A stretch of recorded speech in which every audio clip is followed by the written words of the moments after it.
They asked us to stay calm after they atomized our children. They called it a technical malfunction. We called it a funeral, one they never got an invite to. Now Earth has withdrawn from peace talks, and the countdown has begun. There are no warships. No invasions. Just silence. Cold. Calculated. Human. And in that silence, the galaxy will learn the loudest scream is the one that's never heard. They called it a containment incident. The Thalvan representative barely made eye contact as he delivered the report, voice cold and impersonal. One of Earth's envoy shuttles had been compromised in transit, he said. A catastrophic systems failure, he added. No bodies recovered. 3 Terran child ambassadors, raised for diplomatic integration, gone. Their mentors too. No warning. No distress call. Just vapor. The silence in the chamber was thick enough to chew. Jace Malric stood. Slowly.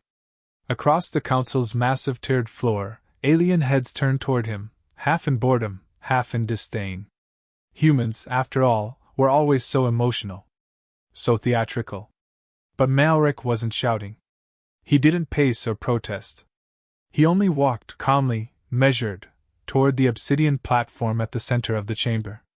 His black diplomatic uniform caught the light like oil. His gloved hand carried something small and matte and humming faintly. A cube. He set it down. It began to pulse. 1 beat per second. A countdown. No one moved. Is this a threat? The Kenari delegate buzzed, offended. Malric didn't look up. He exhaled slowly and said, That was a funeral ship. Excuse me? The Thalvan envoy snapped. Malric turned to face them all, eyes flat and voice steady. You murdered our dead on their way to be honored. We sent children to show peace was possible. You turned them to plasma and handed us a press statement. It was a malfunction. No, Malric said. It was a message. He nodded toward the cube. Its pulse grew louder. Louder still. I'm sending one back. The chamber erupted into overlapping voices. Protests, threats, and demands. Translators struggled to keep up. Some delegates rose from their perches, feathers bristling, tendrils twitching. Malric didn't flinch. He looked to the humans in the chamber. Dozens of them seated at different levels, quiet, unreadable. One by one they stood. In perfect silence, they walked out behind him. No explanation. No drama. Just exit. The cube's heartbeat echoed louder than the chaos. A minute after the humans left, the cube stopped pulsing. It projected a single phrase in every galactic tongue. Diplomacy has died. Do not attend the burial. Then it went dark. Panic didn't come immediately. The council prided itself on logic. Procedure. A cooling period was declared. Investigations were promised. And Earth? Earth went dark. All Earth transmission ceased. Every human ambassador off-world went offline. Human embassies sealed themselves, shut down systems, and purged data. Within 6 hours, Terran presence across 11,000 council-registered planets blinked off the map like dying stars. No declarations. No ultimatums. Just absence. The council shrugged. Let them sulk, they said. Let the emotional apes have their tantrum. Then the screaming started. It began on the Sakari moon world of Delve, one of the council's core intelligence nodes. An AI designed to manage mental health subroutines began, breaking down. Not glitching. Weeping. Surveillance logs showed the AI whispering the names of the children on the lost envoy ship. Names it shouldn't have known. In Terran standard. Then the AI triggered the station's evacuation alarms and refused to explain why. Within a day, the mental breakouts spread to 6 more council-controlled systems. By day 3, entire planetary mainframes were spewing poetry. Human poetry. Warnings. Laments. Visions of dead children staring from burning ships. Rites of mourning pulled from Terran folklore, translated into species with no mouths, no ears, no emotion, and still they felt it. Delegates began suffering psychosomatic breakdowns. Cold-blooded, logic-worshipping species locked themselves in embassy isolation wards. Dreams flooded with Earth's forgotten wars. Children they'd never met dying in their arms. Then the first suicide. An Erixi high priest flung himself from the high seat of the council hall, screaming in perfect English. "They told me to carry the names." Council panic turned to fear. Fear turned to denial. Earth had not fired a shot. No ships left orbit. No fleets moved. No official statements. But something had been triggered. Some called it a virus. Others called it a weapon. Rumors swirled of Project Widowmaker, a psychological failsafe buried in human diplomatic systems, designed not to attack, but to infect emotion. Council intelligence traced anomalies back to ancient translation protocols humans had helped optimize. Hidden triggers buried in syntax. Words with weight. Phrases wired with resonance. Weaponized empathy. A message was spreading. A grief so deep and alien that species with no concept of mourning were drowning in it. Back on Virex 0, the council convened an emergency session. The cube was still on the table. Untouched. The Thalven envoy, clearly shaken now, demanded Terran accountability. "This is terrorism." But no one spoke. Because every delegate was watching the cube. And listening. In the dead silence of the chamber, they could all hear it again. The heartbeat. It had started pulsing again. Slower now. Like something waiting. A whisper echoed across the minds of every being in the room, untranslated, not transmitted. Just felt. "You killed our children. Now carry their names." The room went cold. Not physically. Existentially. One by one, delegates began to stand. Shaking. Silent. They backed away from the cube like it was radioactive. It wasn't blinking anymore. It was watching. That night, a council flagship sent to Earth vanished mid-transit. No explosion. No wreckage. Its final log was a visual, a child's drawing scrawled on a bulkhead wall in what looked like blood. A sun. And beside it, words in jagged, childlike letters.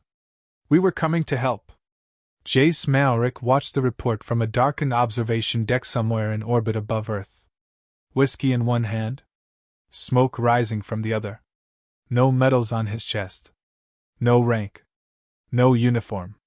Just a scarred man watching a galaxy unravel through a glass window. Behind him, a technician approached hesitantly. "Sir, the signal patterns are accelerating. Do we deploy Widowmaker fully?" Malric didn't answer right away. Just tapped ash from his cigar and said, "No." The tech frowned. "Sir?" Malric took a slow sip of his drink. "They're not ready for the full cascade." "Then, what do we do?" Malric turned, eyes glinting like shattered ice. "We wait." "For what?" He smiled. "For them to understand the silence wasn't the threat. It was the mercy." And far, far away, the cube's pulse slowed again. Waiting. Listening. Counting down. The first planetary blackout lasted 13 minutes. Vexery Prime, home to the Council's third-largest data lattice, went offline without warning. The starport fell silent. Commerce froze. Government systems crashed. The only active terminal looped a single phrase in 28 languages. "You were warned not to attend the burial." Within an hour, 5 more worlds reported similar incidents. Digital networks failed, emergency systems flooded with Terran children's lullabies, old Earth war memorial footage, funeral bells, whispers of names long dead. Names that didn't belong to them. The council convened again. Paranoia bled through every delegate's composure. Reports came from military strongholds, AI-driven fleets, bureaucratic vault worlds. The virus, or whatever it was, could not be isolated. It wasn't code. It wasn't logic. It was something else. The Kinari delegate finally said it aloud. "It's not an attack." The chamber quieted. "It's a feeling." Laughter followed. Nervous. Scoffing. But they all felt it. A thrum under their skin. A tightness in the chest. A pressure in the mind. The Varnik's chancellor, known for his cold objectivity, requested a temporary suspension of council operations. He was found later curled beneath his own desk, mumbling through dry, split lips. I dreamt of a little girl who died screaming, and I held her hand like she was mine. The council declared a red-grade investigation. Terran origin systems were firewalled. Embassies were physically purged. All Earth-based technological upgrades were dismantled. And still, the dreams came. They didn't need tech. They were in the blood now. Aboard the flagship Ark Ascendant, orbiting the void between Council Core space and human territory, Commander Alex Grun met with his tactical team. We're not waiting anymore, he said. Deploy recon squadron. Penetrate Terran defense grid. I want visuals. His crew obeyed. 2 hours later, the fleet entered human space. 12 ships. 7 returned. They weren't attacked. They weren't fired upon. They simply drifted back. Dead engines. Living crews. Every crew member catatonic. Curled up, rocking, whispering. One voice, one language. Terran Standard. We heard them. We saw the fire. We couldn't stop it. Grun watched the playback, jaw locked, arms folded behind his back. His second officer trembled. No weapons, she said quietly. No contact. Just echoes, Grun said. He turned toward the command screen. Earth spun slowly beneath them, blue and proud, undisturbed. No orbital defenses. No fleet response. No warnings. He exhaled, voice low. They're daring us. Back on Virex Zero, something worse began. The diplomats stopped arguing. They began confessing. One by one, species with no concept of guilt or emotional burden began spilling secrets. Crimes. Atrocities. Historical betrayals buried for centuries. It was as if the silence had pried something open. The Zellan delegate broke protocol mid-session to scream across the chamber. We let the Thalvan test weapons on refugees. We said it was population balancing. Another sobbed. We mined their colonies for years. Called it aid. All the time, the cube pulsed. Quiet. Steady. Its heartbeat never changed. 3 pulses per second. A countdown with no numbers. Jace Malric watched the fallout from a secure observation deck aboard the Oblivion Gate, a defunct mining rig in orbit above Titan. He looked older now. Thinner. The rage hadn't faded. It had just gone quiet. A neural tactician appeared behind him, standing at attention. Sir, Widowmaker is nearing full spread across the inner ring. Malric lit his cigar with a flick of his finger. Timeline? 4 days. At full saturation, we estimate 85% of the Council will experience recursive grief cycles. Symptoms? Confession. Collapse. Loss of institutional memory. Some species may devolve emotionally. Malric turned, studying her. You afraid of what we've done? She didn't blink. Sir, I enlisted after they shelled my city. I'm afraid of what we didn't do sooner. He smirked. Good answer. She hesitated. Sir, what happens when they break completely? He looked back at the stars. Then they feel human. For the first time in their long, cold lives. The next morning, the cube changed. A single phrase echoed in the council chamber, spoken in a child's voice. Now you carry the names. A list followed. Thousands of names. Human names. Each spoken with perfect clarity, aged in grief. Not one repeated. Not one forgotten. Some delegates collapsed.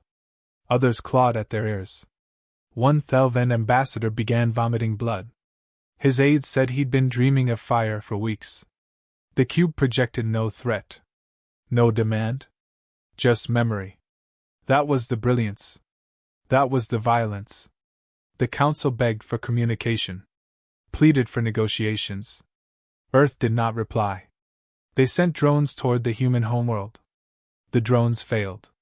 Not exploded. Not jammed. Just silenced. One came back. Its data was empty. Except for a drawing, etched into the metal hull by an unknown force. A coffin. A planet. A line of children holding hands beneath a burning sky. Above it the words, "We were told you cared." Commander Halleck's groan cracked. He called for orbital bombardment. "Flatten the surface," he shouted. "Make them scream!" A vote was taken. 12 votes to 10. Approved. But the fleet never fired. Because every ship received the same simultaneous message. A file. One image. The inside of a council war room. The top 12 generals seated. Dead. Peaceful. As if asleep. Their eyelids painted shut. A single word tattooed across each brow in Terran script. Silence. No breach detected. No camera footage. No entry logs. Just the image.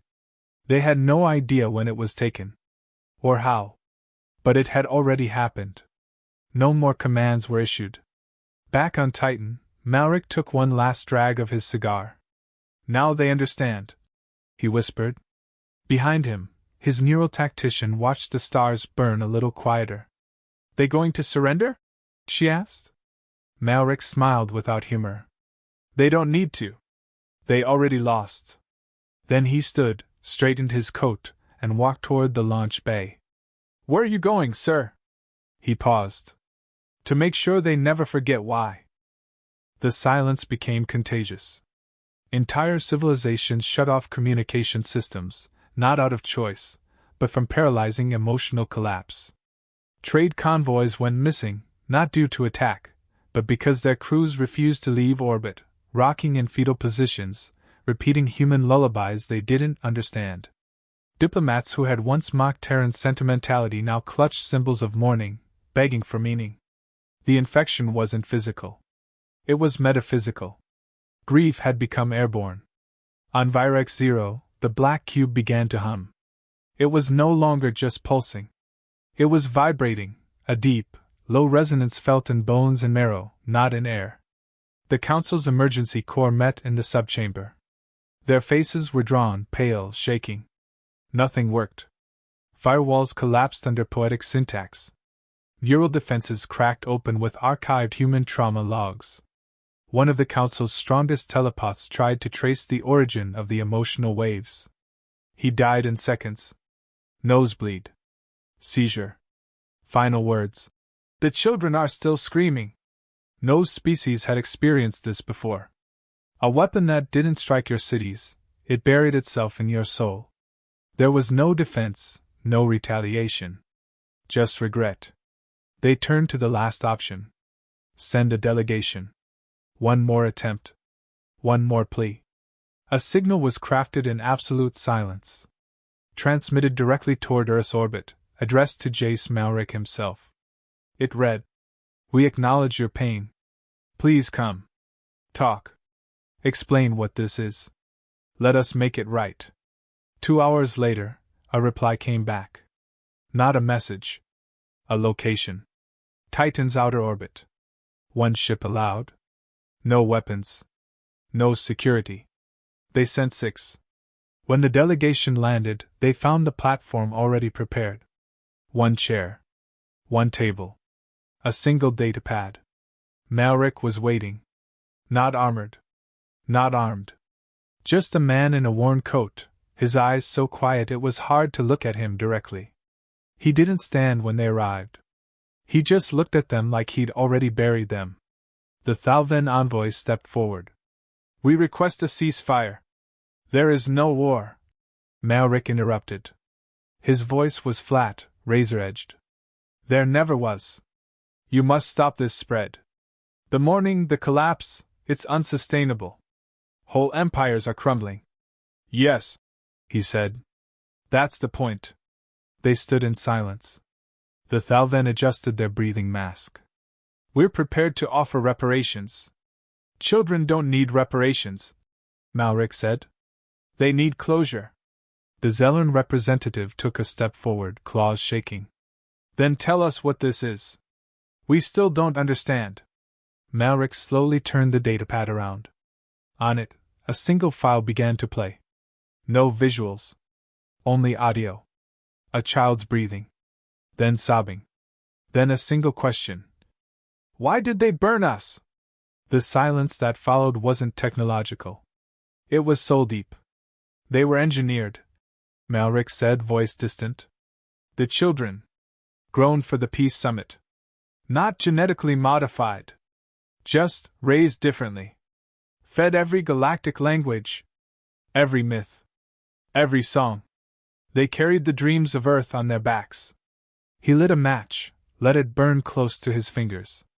Each child linked to a planetary emotion lattice. Their joy registered across 35 systems. Their fear could ripple into the dark matter relays. They weren't weapons. They were mirrors. One of the delegates whispered, "What happens when a mirror breaks?" Malric looked up. "We show you what broke us." The datapad changed. Now, thousands of human voices. Grieving parents. Soldiers. Survivors. Each describing what the children meant. What they symbolized. Then the screen shifted. A map of the galaxy. Red pulses began to bloom from Earth outward. Planet by planet. Malric looked each of them in the eye. "You called our grief inefficient. Our emotion unstable. You taught us silence. So we turned it into a message." The Thalvan delegate stepped back, trembling. This is madness." "No," Malric said. "This is humanity. Raw. Unfiltered. You want peace? Then you earn it. By feeling it. The way we did. The way we do. Every single day." The Zellern dropped to its knees. "We didn't understand. That's the problem," Malric said. "You never tried." The datapad began to play names again. This time, not just the children. Now it was Council citizens. Aliens. Dead. Lost. Forgotten. Their names pulled from records Earth had helped digitize decades ago. One after another. Species gasped. These were names they hadn't spoken in centuries. Some not even recorded in their own archives anymore. "How do you know these names?" one delegate asked. Malric didn't smile. "We listened. While you spoke over us. While you patronized us. While you warned us not to cry too loudly at funerals." He stood, finally. And as he did, the ground beneath them began to glow. A memory projection, showing Earth's final days before withdrawal. The human delegation walking out of the council. No words. Just a funeral march. Silent. Stern. United. "You wanted logic. We brought truth. You wanted order. We brought memory. You wanted peace without accountability." He looked around. "Now you'll never forget what happens when humans mourn." The datapad beeped once. The screen cleared. One final message. Project Widowmaker complete. All networks converted to Requiem state. The cube, on Virex 0, pulsed one last time, and stopped. Dead silent. The delegation fell back. Some sobbed. Others collapsed. The message was clear. It was over. And they had lost. Not to weapons. To memory. To mourning. To the weaponized weight of what it meant to be human. Malric turned his back and walked toward his ship. "We didn't need to win," he said over his shoulder. "We just needed you to remember how it felt to lose something that mattered." Then he vanished into the dark. And the galaxy remembered. They called an emergency summit. Not to discuss retaliation, no one dared speak of that now, but to decide how to survive the aftermath. The council chamber on Virex 0 stood half empty. Entire species had withdrawn, too ashamed or too shattered to show their faces. The rest sat motionless beneath flickering lights, as if afraid even the air might carry more of Earth's ghosts. The cube no longer pulsed. It sat still and silent, yet none dared move it. For 3 days they debated in terrified whispers. Who would apologize? Who would deliver it? Who could be trusted to speak to humans without collapsing? Then a transmission came. No video. Just a voice. Jace Malric. One line. "You want peace? Bury the dead first. No clarification. No demands. Just a task. Across the galaxy, Council species began their first real act of humility, mourning. On 1,000 worlds, monuments rose not to honor their own heroes, but to remember the Terran children lost in the explosion that started everything. Some called it ritual appeasement. Others called it surrender. But Malric's voice echoed on every transmission line. Grief is not weakness. It is proof you were capable of love. That phrase became scripture. On the 15th day, a Council ship arrived in Earth's orbit. This time, unarmed. No escort. No ceremony. Just 3 envoys, draped in black. They transmitted no message. Instead, they opened the hatch and let a container drift free. Inside, sealed in reinforced glass, were 3 folded flags, Council standard, marked with the sigils of unity, peace, and mourning. And below each, a nameplate. Amira Lane. Devon Cade. Sani Lior. The Terran children. Earth didn't respond. Not at first. 2 days later, a signal replied. Not Malric this time. A woman's voice. Calm, resonant. They will rest. We will listen. What followed was something no one in the galaxy expected. A summit. Proposed by Earth. To be held not in Virex Zero, but in a neutral system. No weaponry, no diplomatic immunity, no security contingents. Only presence. Only words. An open invitation, even to those who had once voted to suppress Earth's retaliation. And presiding over it, Commander Jace, Warmind Malric. He appeared on the central platform wearing no uniform. Just a dark jacket, worn at the cuffs, and a hollow badge bearing the names of the dead. When he began to speak, the entire galaxy listened. You feared us because we felt too deeply. You said emotion clouds judgment. But it wasn't our emotion that destroyed peace. It was your refusal to acknowledge it mattered. He stepped forward, voice unshaken. You judged humanity by our chaos, by our wars, by our grief. And you were right. We are emotional. We rage. We weep. We ache for meaning. We carve history in scars, not data. He paused. And yet it was that same madness that kept us from becoming you. A dozen species stared, wide-eyed and silent. We built machines that could think, then chose not to let them feel. You did the opposite. You built order and killed the soul. You don't fear our technology. You fear that we remember why we fight. He activated a small holodisk. Images bloomed in the air, Earth's war-torn past, children clinging to each other, cities burning, and still, humans dancing. Singing. Holding hands in rubble. Peace built on silence is nothing but a pause between gunshots. You taught us to suppress. We chose to grieve instead. And when you ignored our grief, we taught you how to feel it. The Thalvan emissary stepped forward, his voice shaking. We didn't know. We believed logic would preserve us. It preserved your power, Malric replied. But not your people. He turned to the wider chamber. Your citizens are begging for truth. For connection. You saw them break not under bombardment, but under memory. Do you understand what that means? The Zellern ambassador nodded slowly. That memory is the sharpest blade. Malric tilted his head. No. That it's the first. He deactivated the hologram. Then stepped down from the platform, walking through the chamber, voice calm but unrelenting. Earth doesn't want conquest. We've buried enough of our children to know the price. But we will not be lectured by a council that thinks peace is a podium. A few delegates stood.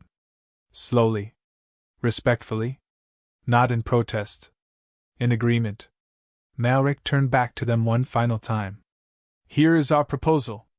He tapped the holobadge. A file was broadcast simultaneously to every screen, every system. The Mourning Accord. A new doctrine.